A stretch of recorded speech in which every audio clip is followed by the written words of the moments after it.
An estimated 2 million people taken to the streets, sending a People message power to China. has paralysed the streets of Hong Kong. Activists continue to press for Carrie Lam to show a controversial extradition bill. Chinese state media and others are spreading misinformation. Expect more of this because people believe that everything about Hong Kong that makes it Hong Kong is at stake. Hello, I'm Richard Gisbert, and you're at The Listening Post. Here are some of the media stories that we're covering this week. The historic protests in Hong Kong. We break down the coverage within mainland China and beyond. 1.4 billion people, we on a warship. Straight out of Chengdu, supported by the state. The Chinese rappers talking trade war trash to Donald Trump. The death of the Muslim Brotherhood's Mohammed Morsi. One last chance for the Egyptian news media to show their true colors on his story. Plus, film as apartheid-era propaganda. And the South African movie makers who were calling the shots. The world is watching. That is the chant on the streets of Hong Kong as images of mega protests are beamed around the globe. 2 million people in a city-state of just 7 million out to stop the passage of a law that would allow suspected criminals to be extradited to mainland China. Last Saturday, Hong Kong's lead politician, the Beijing-backed Carrie Lam, announced that she was suspending the implementation of the legislation. But that was not nearly enough either for the demonstrators or the local reporters covering this story, because Hong Kong journalists know that should this bill pass, Beijing could extradite them one day, as well as their sources. Communist Party leaders on the mainland are watching the situation closely too. Their public are far less informed. State-run television has either ignored the protests or echoed the party line that there is some Western conspiracy at play here. Our starting point this week is the semi-autonomous, for now, Special Administrative Region of China, Hong Kong.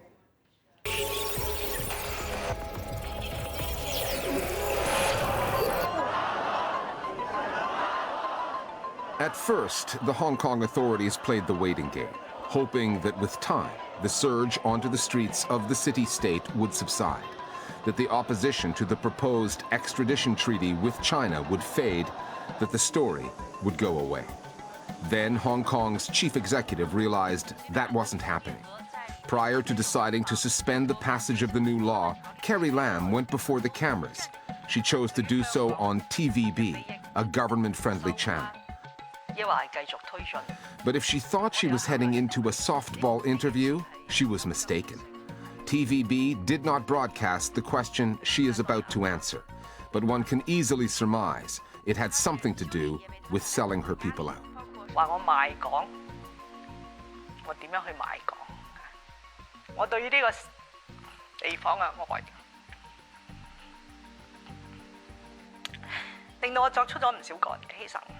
She decided to pick one television station to give her interview to rather than to give a general press conference at that stage.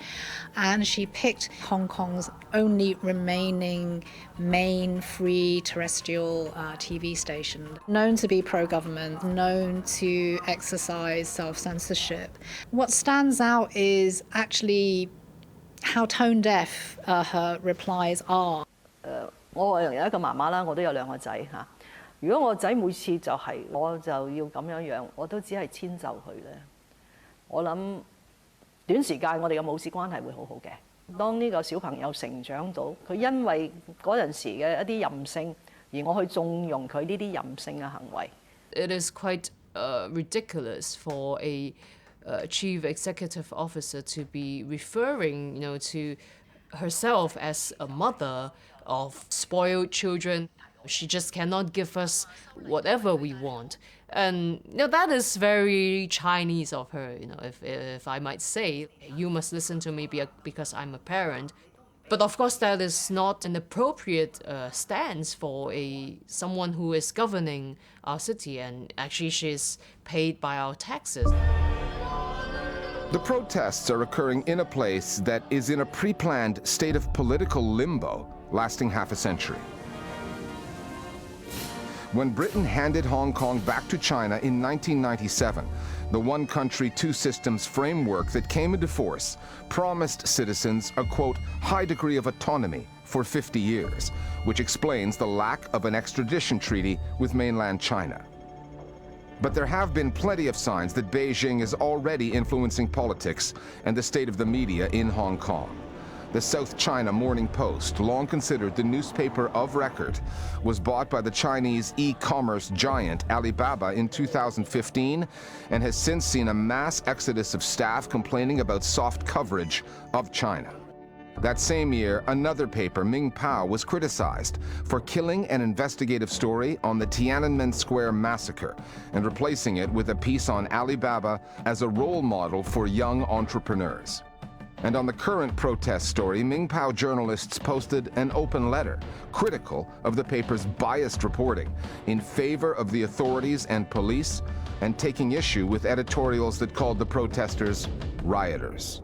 It's not just about the bill, but about China's attitude towards press freedom and its understanding of judicial independence. Several journalists and editors from Hong Kong, they have been harassed or even sentenced to jail by mainland authorities with charges that have nothing to do with their report. Hong Kong being a key information hub for journalists, not just in Hong Kong, but around the world to report on China. So that extradition bill will expose each and every of them to risk. We've seen creeping self-censorship, we've seen businesses withdrawing their advertising under pressure from needing to do business with China. So all those things are very real threats, but at the same time, compared to the press in mainland China, the Hong Kong media is far more vibrant, is out there exposing scandals, and people are very proud of that. And the fact that their media can report on these demonstrations is very important to the people of Hong Kong. Hong Kong's situation has been taken up by the international media almost uniformly. At stake, say the demonstrators, is nothing less than Hong Kong's status as an island of rights and freedoms in a one-party state. And over the years, Beijing has been gradually exerting more and more influence over Hong Kong. And for those who marched, enough is enough. Saying that Hong Kong is, being threatened. They say, this is a David and Goliath story. Commonly hear that, well, the mainland's justice system is opaque, is not fair, they're brutal, they use torture, all of these things. But I don't know that you can delegitimize an entire country because of a few examples. The examples go well beyond a few. Beijing has little tolerance for dissent, either in the mainstream news media or on social media, where the major Chinese platforms, Sina Weibo and WeChat, both censored the protest story. Social media in Hong Kong was also affected. The founder of Telegram, an encrypted messaging service popular with protest organizers, said the platform came under cyber attack from the mainland. Initially, state-controlled media outlets in China turned a blind eye to the story in Hong Kong. But as the protests continued and grew, that policy changed. They had to give it some coverage, and given the growing trade war between the Trump White House and President Xi Jinping's government in Beijing, the notion of foreign interests inciting the unrest got a lot of play.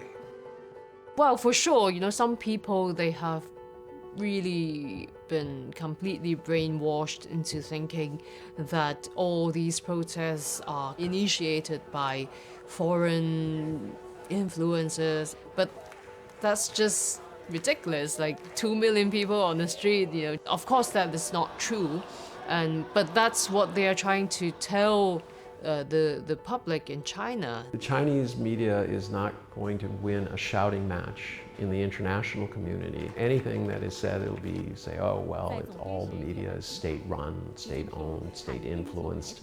Whatever they say is propaganda. So they're in a very difficult position when it comes to these types of things. Now, on the other hand, Donald Trump has drawn the biggest target on China. The Western press has a duty to try to figure out what's going on. What are the forces that are playing out here? Not just within Beijing, but also within Hong Kong. The numbers on the streets of Hong Kong are considerably higher than the last time mass demonstrations occurred in 2014, over proposed electoral reforms, because the stakes have grown larger with the passage of time. The city-state is now 5 years closer to losing what autonomy it still has, the remnants of a democracy, the semblance of a free media. 5 years closer to 2047 and direct rule by Beijing. If Hong Kong was in control of its own future, those 2 million people on the streets would amount to real political power, a force to be reckoned with.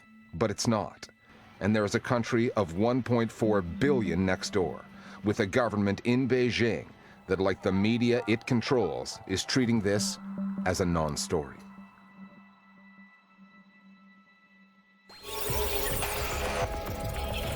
We're looking at other media stories that are on our radar this week with one of our producers, Meenakshi Ravi.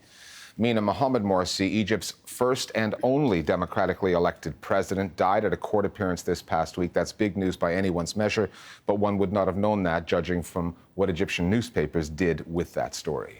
You wouldn't have, Richard. And even by the poor standards of a lot of Egyptian journalism, this was embarrassing. Virtually all the papers buried the story on their inside pages, republishing word for word a 42-word paragraph reportedly WhatsApped to editors by a government official. Now, only one paper, the privately owned Al Masri Al Yawm, actually put the news onto their front page. Now, Morsi and the Muslim Brotherhood have long been treated as punching bags by Egyptian talk show hosts who are very popular in that market. What did they have to say about this story? Let me start by showing you a clip that's not from a talk show host, but from a news anchor. She had her copy written for her as well.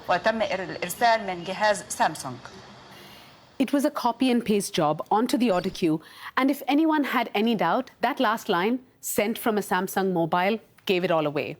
Now, talking about talk show hosts, let's start by looking at one of the most prominent ones, Ahmed Musa. الBBC النهارده والجزيرة عاملين مناحة وحزن عشان فقدوا جاسوسهم فقدوا عاملهم. There's a reason Musa name-checks Al Jazeera.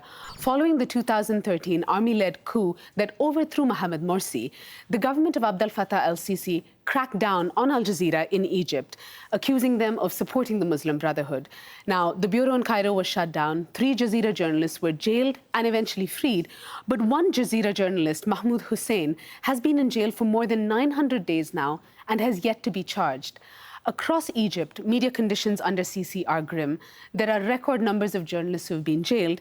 And of the 180 countries ranked for press freedom by Reporters Without Borders, Egypt is at number 163. Okay, moving on now. Last week, we reported on the Iranian activist Heshmat Alavi, a writer and a productive one. Dozens of articles published by mostly U.S. media, articles that advocated regime change in Iran. Then Alavi is exposed by The Intercept, an American news outlet, as a fraud, a non-existent person, a creation of a shadowy Iranian opposition group known as the MEK, but I take it that's not where the story ends, is it? Apparently not, Richard. Now, after The Intercept published that article, Twitter took down Alavi's account. However, the person or people behind this persona continued to write via a blog in which they said he would never reveal his identity and attacking Twitter for caving into his critics. Now, we tried to get in touch with Heshmat Alavi, but the comments we posted on his blog in which we requested for an interview just never got through. They disappeared into the ether. But the story doesn't end there. Alavi is now back on Twitter. His account has been reinstated. So we got in touch with the company to ask them what had reassured them of the account's authenticity. Now, Twitter came back to us with quite a shady response. They said that they would only share information with us as long as it was not attributed to Twitter. For a company that advocates transparency, this is a curious position to take. So we continue to pursue the matter with Twitter, and we're in touch with The Intercept that remains on the story. Okay, thanks, Meena. We're going to scroll back now more than 4 decades and look at a slice of history, filmmaking in South Africa during the era of apartheid. Like many governments, South Africa's offered subsidies to the film industry, and the subsidy we're looking at was known as the B scheme.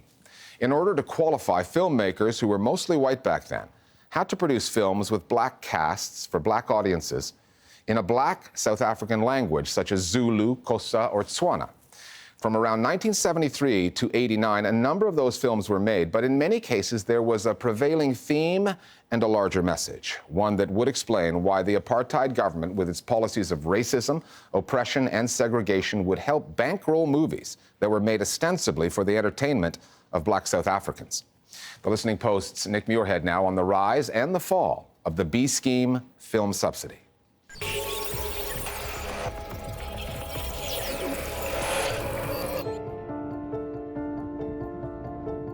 This is the Ayetu Cinema in Soweto, the first black-owned cinema in South Africa. It's boarded up and abandoned now, but in its day it could seat more than 1,000 people, and it was much more than just a cinema. It was a focal point during the struggle against apartheid, a place where subversive films were shown, where activists could meet, where international musicians could bypass the boycott on apartheid-era South Africa and perform for the country's oppressed majority. And on the 1st of January 1973, it was the first cinema to ever screen a groundbreaking film called Joe Bullitt, starring a black actor named Ken Gampu. Use this. I'll kill that bastard with my bare hands. When Joe Bullitt came out, we were excited seeing a black action movie in the townships, the all-black cast. So we really liked it. It put more people in our cinemas. It's quite unique for the time, is because at the height of apartheid, no one was really considering producing movies with all black cast members for black audiences. The Ken Gampu character, Joe Bullitt, is a kind of very suave ladies' man coming to the rescue of both damsels in distress as well as, you know, those who hire his investigative and martial arts expertise. A black character who's your James Bond-esque kind of guy. They want us to join the Falcons so they can win the cup final. And you want me to keep them off your backs? Living in a nice apartment, driving a nice car. He's got all these sorts of things which the government didn't obviously want the majority of the population to kind of aspire to. Tony van der Merwe, the writer and producer of Joe Bullitt, said that they premiered the film without approval from the apartheid censors, so it was banned after just 2 screenings. They say that he's taking the law in his own hands. He's carrying a gun, drives a sports car, stays clearly in a white area. Stupid reasons for banning it. Van der Merwe says that the decision to ban Joe Bullitt was eventually overturned, but by then it had lost its momentum and would never recover. While the film was ultimately a commercial failure, the response from black South African audiences convinced Van der Merwe and his fellow filmmakers that there was a huge demand in the country for this kind of content. However, what they also knew was that without the apartheid government's approval, these kind of films would just keep on getting banned. So they had to make a deal. And there was already a template in place. Nearly 2 decades earlier, in 1956, the apartheid government created a subsidy to help grow a national film industry for white South Africans. The films had to have white casts, dialogue in white South African languages, and typically they would promote the white South African way of life. If that criteria was met, then the filmmakers would get money back based on ticket sales. They called it the A-scheme film subsidy. So in 1973, Tony van der Merwe lobbied for a B-scheme subsidy, films with black casts for black audiences in their own languages. And there's a reason why the apartheid government went along with it. The idea behind the subsidy itself was, if we created a vehicle through which to entertain the masses, it would keep their minds off of political unrest. It was about moralizing the leisure time of black people, because if they're not occupied, they get up to all kinds of mischief. And a secondary benefit, a plus, huge plus, was of course the kind of ideological value that the apartheid state could get out of it. You lose, Sonny.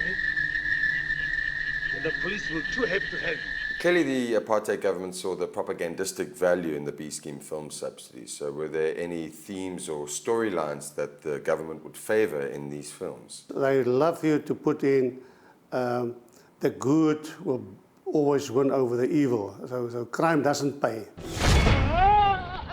And another thing is they wanted to bring that idea to the black people that you should go to your homeland and stay there. That's your place. Don't come to the white area. Homelands were small, semi-autonomous regions, typically underserviced and poverty-stricken, allocated to black South Africans in the apartheid era. And that theme that once your work is done in white South Africa, you go back to the supposed tranquility of the homelands was so prevalent in the B-scheme films that the genre would come to be known as Back to the Homelands.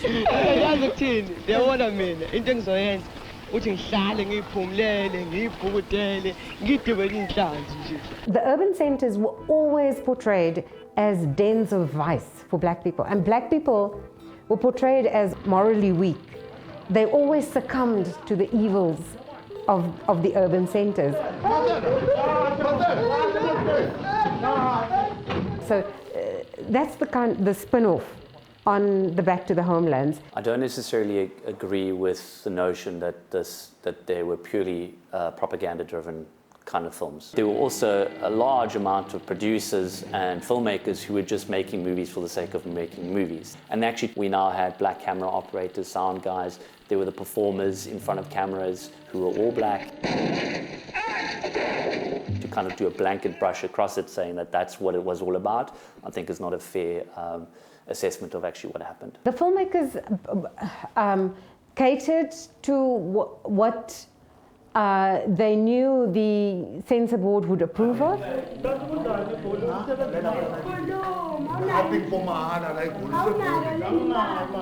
They were acting as surrogates, in a sense, for the apartheid state.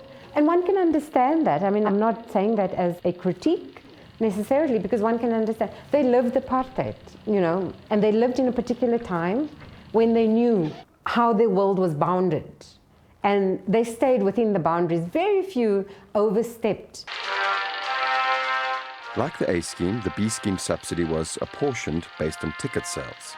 However, at the time, there were only a handful of cinemas that catered for black audiences, and certainly not enough to support the industry. So the B scheme filmmakers created their own distribution network, mobile cinemas, that they sent out to the townships and set up in schools, churches, open fields, anywhere they could screen a film. They enjoyed it. If a film unit turns up in a town, it was like in my days, the circus coming to your town. Very excited. Everybody was excited. The kids were excited. And amazing, I think, because the films were shot mainly in Zulu, in their own mother tongue. We were so ignorant. We welcomed anything that came our way. It was movies for us. It was entertainment. We never saw anything wrong because that's all we had. Our eyes only opened when, you know, more Western movies were coming through. It's only then where we realized that it's not good for us. In 1989, crippled by sanctions, the cash-strapped apartheid government abolished the B scheme, not least because many of the filmmakers were inflating viewing figures to increase their subsidies. Shortly after, apartheid would also come to an end. Today, very little is known about the subsidy. Official documentation has mysteriously disappeared, and so have many of the films, leaving opinion divided. Was the B scheme a blot on the South African film industry? Or did it pave the way for many black South Africans to enter it? Are the films propaganda? Or are they a lost heritage? By modern standards, the B scheme films haven't aged well, but the story behind them tells us a lot about the history of South Africa. And finally, back to China, the trade war that we touched on in our lead story, and a state-sponsored rap video that's been making the rounds online. The band is called CD Rev, short for Chengdu Revolution, and it's backed by the Communist Party of China. Now, it is not clear if President Trump is a rap fan, but this song was definitely written with him and Western audiences in mind, given that the lyrics are delivered in English and subtitled in Mandarin. This particular video focuses on the trade war with the U.S. currently being fought over Huawei, the Chinese mobile phone company. Now, it's racking up millions of clicks, which is partly down to the size of the huge Chinese market and the fact that state-run media are big supporters of CD Rev, and that has an effect on the numbers. But these rappers are a bit of a joke with Chinese listeners, many of whom you can find on social media platforms like Weibo and Youku, eviscerating them for singing Beijing's tune. We'll leave you now with a little taste of the video, and we'll see you next time here at the Listening Post.